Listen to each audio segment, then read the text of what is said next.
السلام علیکم ورحمۃ اللہ وبرکاتہ۔ محترم سامعین، آج ہم انشاءاللہ العظیم سورہ انعام کے رکوع نمبر 5 کو پڑھنے کی کوشش کریں گے۔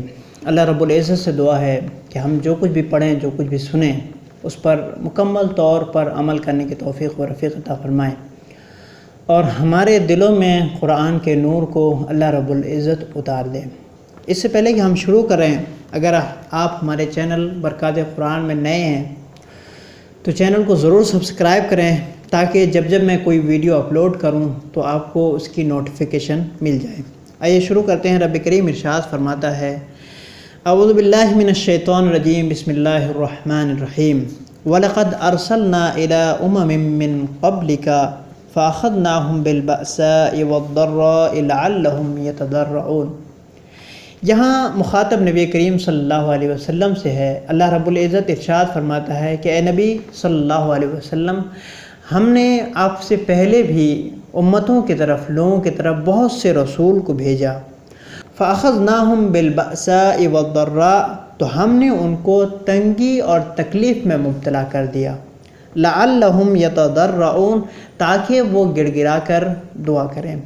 اللہ رب العزت اپنے بندوں کو اپنی بارگاہ میں بلاتا ہے، اپنی معرفت کی طرف بلاتا ہے الگ الگ طریقوں سے۔ کبھی پچھلی امتوں کے واقعات کو بیان فرماتا ہے، کبھی اللہ کی زمین میں سیر کرنے کے لیے کہتا ہے تاکہ لوگ عبرت حاصل کریں، اور کبھی کبھی اللہ رب العزت مصیبتیں دیتا ہے، تکلیفیں دیتا ہے، تاکہ اللہ کے بندے اللہ کی بارگاہ میں واپس آ جائیں۔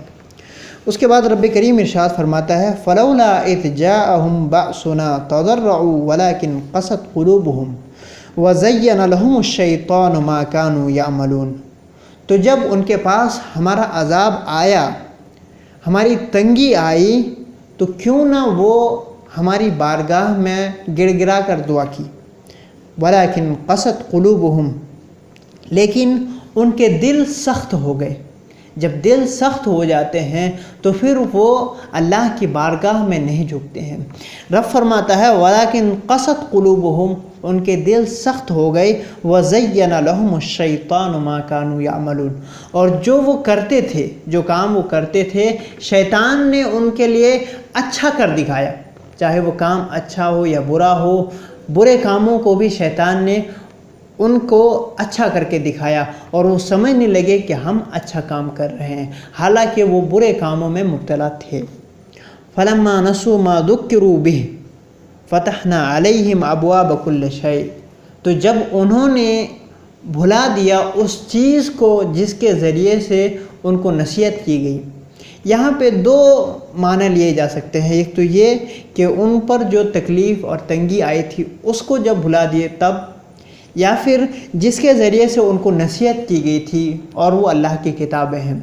تو جب وہ اللہ کی کتابوں کو بھلا بیٹھے، فتحنا علیہم ابواب کل شیء، تو ہم نے ان پر تمام چیزوں کے دروازے کھول دیے۔ یہ عجیب بات ہے کہ کوئی شخص، کوئی بندہ اللہ رب العزت کی نافرمانی کرتا ہے، لیکن اللہ فرماتا ہے کہ ہم اس کے لیے تمام دروازے کھول دیتے ہیں، ہر چیز کے دروازے کھول دیتے ہیں، اسے بہت زیادہ مال و دولت دے دیتے ہیں، تمام چیزیں اس کے پاس کثرت کے ساتھ موجود ہوتی ہے۔ کیوں؟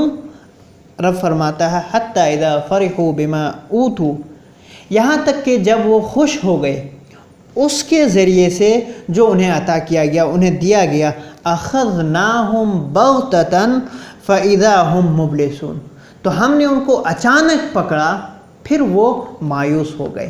اللہ رب العزت کبھی کبھی نعمتیں اس لیے دیتا ہے، رزق، دولت اس لیے دیتا ہے کہ تاکہ دیکھے کہ یہ شخص، یہ بندہ کتنا دور تک جاتا ہے، کیسے کیسے لوگوں پر ظلم کرتا ہے۔ اس لیے بھی رب کریم کبھی کبھی رزق دیتا ہے، دولت دیتا ہے، مال دیتا ہے۔ اللہ رب العزت ہمیں ایسے مال اور دولت سے محفوظ رکھے کہ جس کی وجہ سے ہمارے اندر غرور اور گھمنڈ داخل ہو جائے۔ فَقُطِعَ دَابِرُ الْقَوْمِ الَّذِينَ ظَلَمُوا، تو اللہ رب العزت نے اس قوم کے جڑ کو کاٹ دیا جنہوں نے ظلم کیا۔ اللہ رب العزت نے انہیں رزق دیا تھا، دولت دی تھی، جتنا وہ بڑھ سکتے تھے بڑے، اللہ رب العزت نے پھر تمام کو نیست و نابود کر دیا۔ دابر القوم، قطع دابر القوم، یعنی کسی قوم کے جڑ کاٹ دینا، نیست و نابود کر دینا، بالکل کسی شخص کو نہ چھوڑنا، اسی کو قرآن میں قطع دابر القوم سے تعبیر کی گئی ہے۔ والحمد للہ رب العالمین، تمام تعریفیں اللہ رب العزت کے لیے ہے جو تمام جہانوں کا رب ہے۔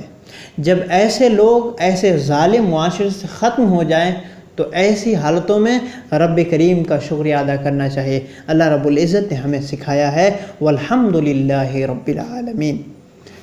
قل ارأیتم ان اخذ اللہ سمعکم وابصارکم وختم علی قلوبکم من الہ غیر اللہ یأتیکم بہ انظر کیف نصرف الآیات ثم ہم یصدفون۔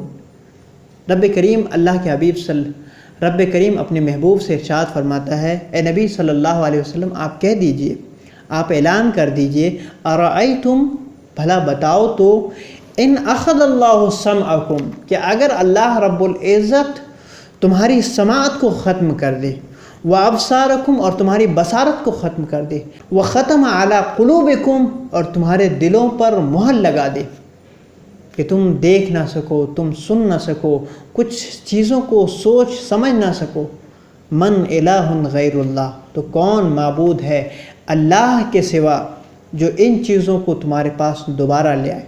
اللہ کے علاوہ کوئی نہیں ہے جو ان چیزوں کو دوبارہ لے آئے۔ انظر کیف نصرف الآیات، اے محبوب صلی اللہ علیہ وسلم آپ دیکھیے کہ ہم آیتوں کو، نشانیوں کو کیسے کیسے پلٹ پلٹ کر ذکر کرتے ہیں۔ ثم ہم یصدفون، پھر بھی یہ لوگ روگردانی کرتے ہیں۔ کبھی اللہ رب العزت تکلیفیں نازل فرماتا ہے، کبھی اللہ رب العزت پچھلی قوموں کے واقعات کو ذکر فرماتا ہے، کبھی اللہ رب العزت یہ ذکر فرماتا ہے کہ بتاؤ اگر تمہارے آنکھ، کان، زبان، ہاتھ، پیر ختم کر دے تو اللہ کے سوا کون بچانے والا ہے۔ تو اس طرح سے اللہ رب العزت دلیلیں دیتا ہے، لیکن جن کے دل سخت ہو گئے ہیں پھر بھی وہ اللہ کی راہ سے روگردانی کرتے ہیں۔ قل ارأیتکم ان اتاکم عذاب اللہ بغتۃ او جہرۃ هل یہلک الا القوم الظالمون۔ اللہ فرماتا ہے، اے محبوب صلی اللہ علیہ وسلم آپ فرما دیجئے، ارأیتکم مجھے بتاؤ، ان اتاکم عذاب اللہ اگر تمہارے پاس اللہ کا عذاب آ جائے، بغتۃ اچانک، او جہرتاً یا کھلم کھلا۔ اچانک یعنی تمہارے پاس اس کی کوئی دلیل نہ ہو، نشانی نہ ہو، پیش کی کوئی معلومات نہ ہو، او جہرتاً یا پیش کی اس کے علامات ظاہر ہو جائیں، هل یہلک الا القوم الظالمون تو کون اس میں ہلاک کیا جائے گا قوم ظالم کے علاوہ، تو قوم ظالم ہی اس میں ہلاک کیے جائیں گے۔ یہاں پہ ایک بات اور واضح کرنے کی ضرورت ہے کہ اللہ رب العزت نے بہت سے قوموں کو ہلاک کیا ہے، لیکن جہاں عمومی عذاب آئے کہ پوری کی پوری نسل، پوری قوم ختم ہو جائے اور ایسے حالات میں کچھ نیک لوگ موجود ہوں تو اللہ رب العزت انہیں حکم دیتا ہے کہ وہاں سے نکل جائے۔ وَمَا نُرْسِلُ الْمُرْسَلِينَ إِلَّا مُبَشِّرِينَ وَمُنذِرِينَ، ہم رسولوں کو نہیں بھیجتے ہیں مگر یہ کہ وہ خوشخبری دیں اور ڈرائیں۔ فمن آمن و اصلح تو جو ان پر ایمان لے آئے اور نیک عمل کرے، فلا خوف علیہم ولا هم یحزنون تو انہیں نہ کوئی خوف ہے اور نہ انہیں کوئی غم ہوگا۔ اللہ نے انبیاء کرام کو بھیجا، رسولان اعظام کو بھیجا، کس مقصد سے؟ تاکہ اللہ کے بندوں کو اللہ کی جنت کے بارے میں بتائے کہ جو نیک عمل کرے گا، اللہ پر ایمان لے آئے گا تو اللہ رب العزت انہیں جنت عطا فرمائے گا، اور جو برا کام کرے گا، اللہ پر ایمان نہ لائے گا، اللہ رب العزت اسے جہنم میں ڈالے گا۔ اس قول کو سننے کے بعد جو ان پر ایمان لے آئے اور نیک عمل کرے، رب فرماتا ہے فلا خوف علیہم ولا هم یحزنون تو انہیں نہ خوف ہوگا اور نہ کوئی غم۔ والذین کذبوا بآیاتنا لیکن جو ہماری آیتوں کو جھٹلائے گا، اللہ کی آیتوں کو جھٹلائے گا، یمسہم العذاب بما کانوا یفسقون تو انہیں عذاب آئے گا، انہیں عذاب پکڑے گا جو وہ نافرمانی کرتے تھے۔ نافرمانی کرنے کی وجہ سے اللہ رب العزت کا انہیں عذاب آئے گا، چاہے اس دنیا میں یا پھر آخرت میں۔